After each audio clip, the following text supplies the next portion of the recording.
हमारे शास्त्र में लिखा है कि एक के साथ में 4 फ्री मिलेगा। अभिवादनशीलस्य नित्यो वृद्धोपि सेविनम आयु बलम यशो विद्या नित्यम वर्धन्ति दिने दिने। ये अपने बच्चों को हम सिखाए रामायण के माध्यम के द्वारा कि वे उठो और अपने माता पिता और जो बुजुर्ग लोग की सेवा करो, आपको 4 चीज फ्री में मिलेगी। आयु बलम यशो विद्या, आपकी आयु बढ़ेगी। तो क्या 100 से 125 साल 150 साल हो जाएगी? नहीं, हमारे शास्त्र झूठ नहीं लिखते हैं।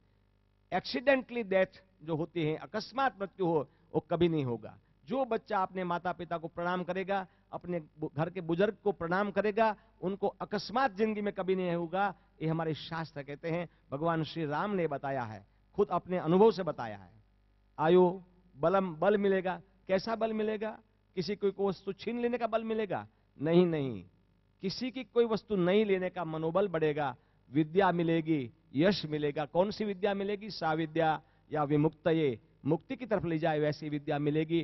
तो सज्जनों, समय मर्यादा है, आपको यही हम करबद्ध प्रार्थना करते हैं कि अपने बच्चों को रोज जबरदस्ती प्रणाम कराओ। आज बर्थडे है इसलिए नहीं, आज एग्जाम देने जाने लिए इसलिए नहीं, रोज प्रणाम करें। और प्रणाम करने से अपनी संस्कृति जागृत होगी और अपनी परंपरा जागृत हो जाएगी और हमारे में मानवता होगी। हरिओम तत्सत, हरिओम तत्सत, हरिओम तत्सत। अब मैं अनुरोध कर रहा हूं आदरणीय महादेवी जी हंस से वे उद्बोधन दें।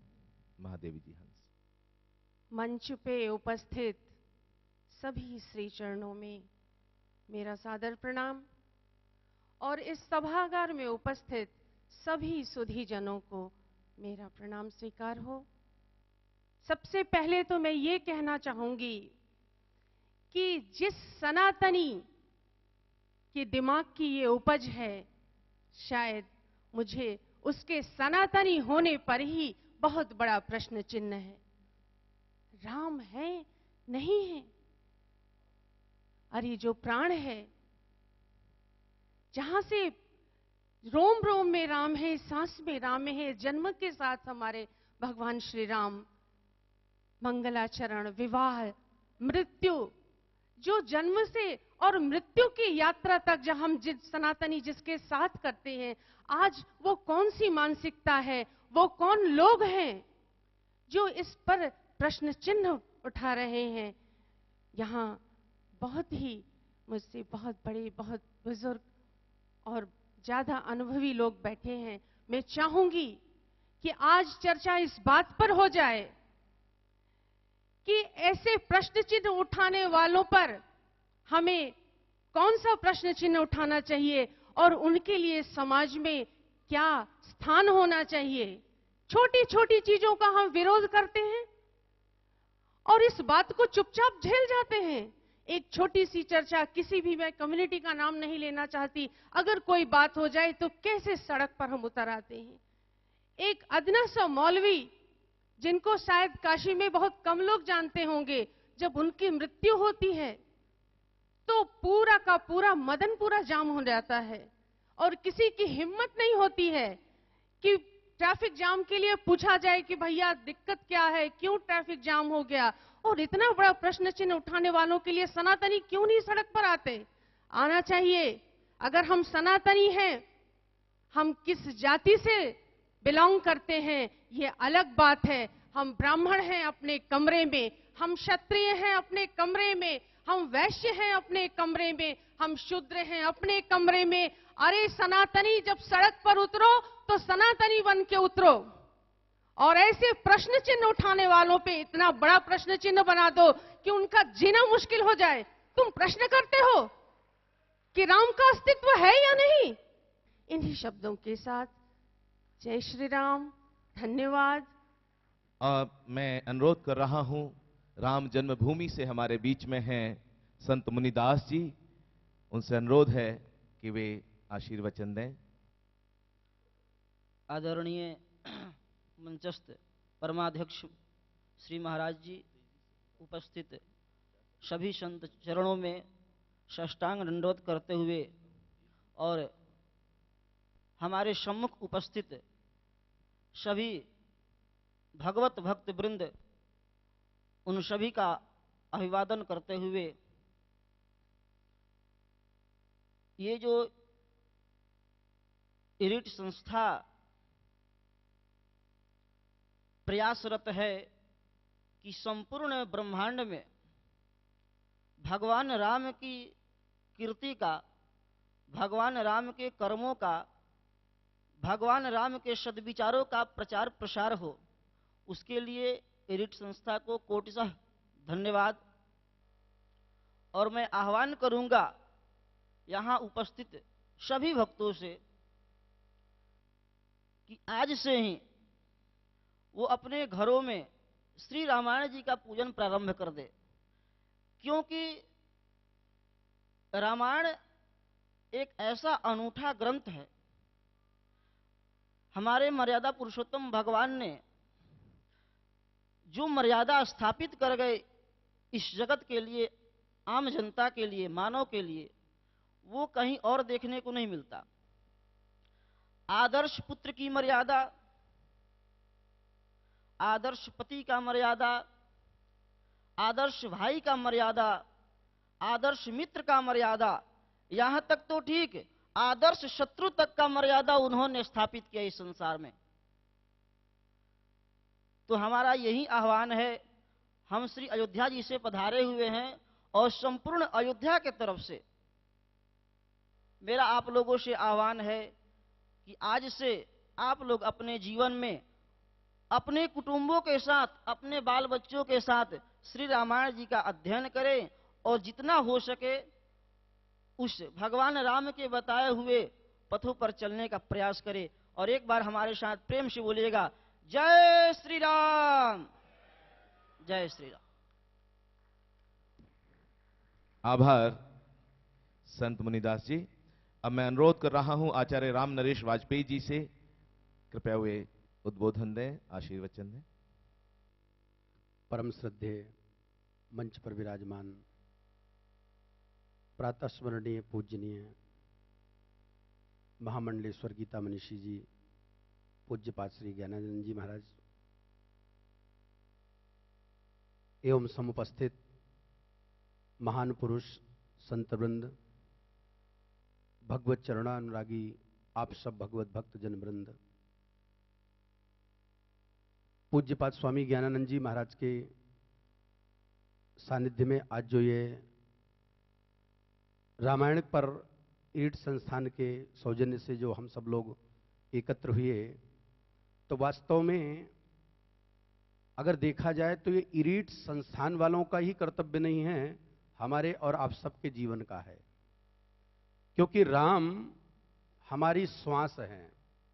जिन्होंने रामचरितमानस में या रामायण में 2 अर्धालियां भी, कुछ थोड़ा बहुत भी उसका अध्ययन किया होगा, पठन पाठन भी किया होगा, तो उन्होंने देखा होगा कि रामचरितमानस ना कोई ग्रंथ नहीं, जैसा कि वर्णन करते हैं इतिहास की कथा है या ऐसा है, ऐसा नहीं। जैसे राम की मन में आपने कल्पना की वही राम उपस्थित।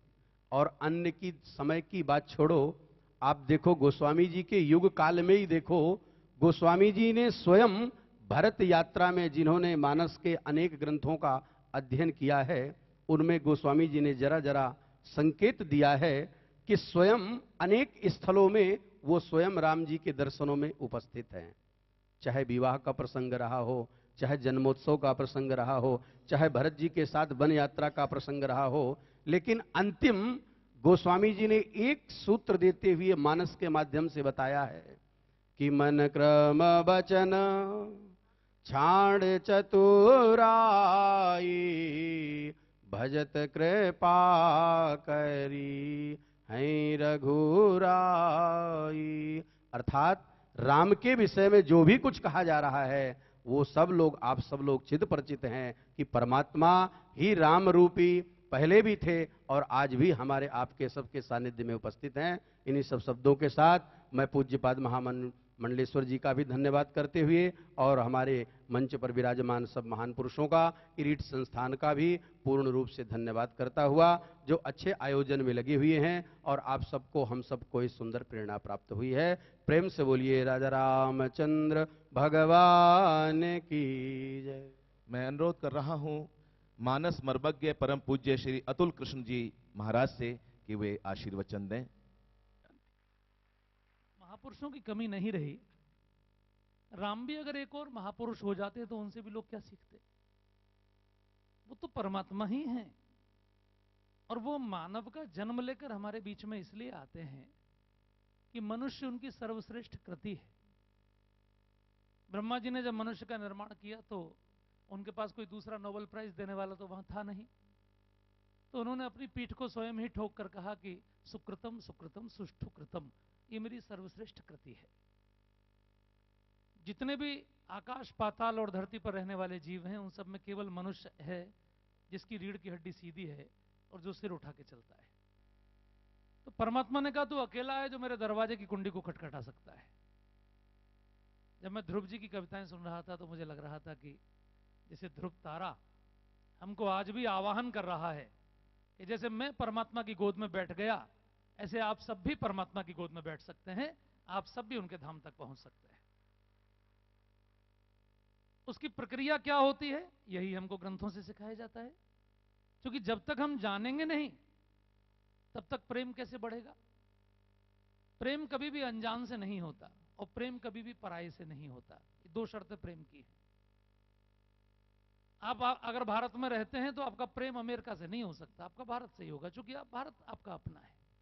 और जितनी अधिक महिमा आप जानते जाएंगे उतना अधिक प्रेम बढ़ता जाएगा। तो भगवान भूतपूर्व भी नहीं होते, क्योंकि भूतपूर्व की आरती नहीं होती, भूतपूर्व को भोग भी नहीं लगता। वो तो हमेशा है, कुछ समय को साकार हो जाते हैं हमारे बीच में। और जब वो राम बनकर आए तब उन्होंने हमको, मानव को जीवन कैसे जीना चाहिए। अब मान लीजिए अगर आप सड़क पर जा रहे हैं और बाईं की जगह दाईं ओर चलने लगे तो एक्सीडेंट हो ही जाएगा। तो हानि लाभ जीवन मरण यश अपयश विधि हाथ से कर्म करने की विधि कैसी हो, मनुष्य का जीवन जीने की विधि कैसी हो, उसका संविधान कैसा हो, यह साक्षात राम है। इसलिए रामो विग्रहवान धर्म, धर्म की साक्षात मूर्ति यदि कोई बने तो वो राम है। उन राम के बारे में शोध संस्थान का यह विषय है रीट का, जिसमें हम सब लोग यहां इकट्ठे हुए हैं।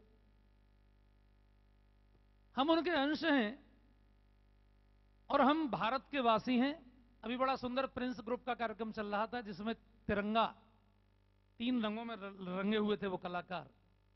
पूरी दुनिया इस समय अलग अलग रंगों में रंगी है भैया। कोई भगवा में रंगा है, कोई सफेद में रंगा है, कोई हरे में रंगा है। अरब के लोगों में चूंकि रेत ही रेत होता है, वहां हरियाली होती नहीं, उन्होंने हरा झंडा बना लिया, चूंकि हरियाली बहुत अच्छी लगती थी। यहां उगते हुए सूर्य को प्रमुखता हुई तो भगवा हो गया। कहीं सफेद बर्फ ही बर्फ हुई यूरोप में तो वहां सफेद हो गया। लेकिन उन रंगों के बीच में वो जो चक्र है, धर्म चक्र प्रवर्तनाएं, यदि वो ज्ञान ठीक से है तो पूरी मानवता शांत रह सकती है। हम भारत भूमि में जन्मे हैं, हम उस देश के वासी हैं जिस देश में गंगा बहती है और गंगा में अमृत बहता है, पानी नहीं बहता। क्योंकि गंगा के जल की कभी मृत्यु नहीं होती, कितने भी वर्ष रख दें। भारत का यह ज्ञान अमृत है। दुनिया की सबसे पवित्र नदी परमात्मा ने भारत को दी है।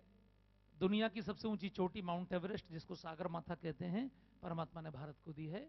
दुनिया के सबसे अधिक सागर परमात्मा ने भारत में दिए हैं। हिंद महासागर, अरब सागर, बंगाल की खाड़ी। दुनिया का सबसे बड़ा रेगिस्तान भी हिंदुस्तान में है। सहारा का रेगिस्तान 60 देशों में है, लेकिन एक देश का सबसे बड़ा रेगिस्तान हिंदुस्तान का थार का मरुस्थल है। सोचने की बात है कि दुनिया की सबसे अधिक बारिश भी भारत में ही होती है, मेघालय में। पूरी दुनिया में यूरोप में गोरे रंग के लोग होते हैं, अफ्रीका में काले रंग के। और इस हॉल में अगर आप देखेंगे ताल कटोरा इंडोर स्टेडियम में, तो पूरी दुनिया के मॉडल आपको यहां मिल जाएंगे, मंच पर भी मिल जाएंगे। हमारे यहां तो राम जी काले हैं तो लक्ष्मण जी गोरे हैं। पूरी दुनिया की सर्वाधिक भाषाएं यहां बोली जाती है।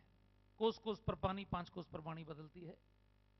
पूरी दुनिया में परमात्मा ने इसको पूरी दुनिया की मां बनाया है।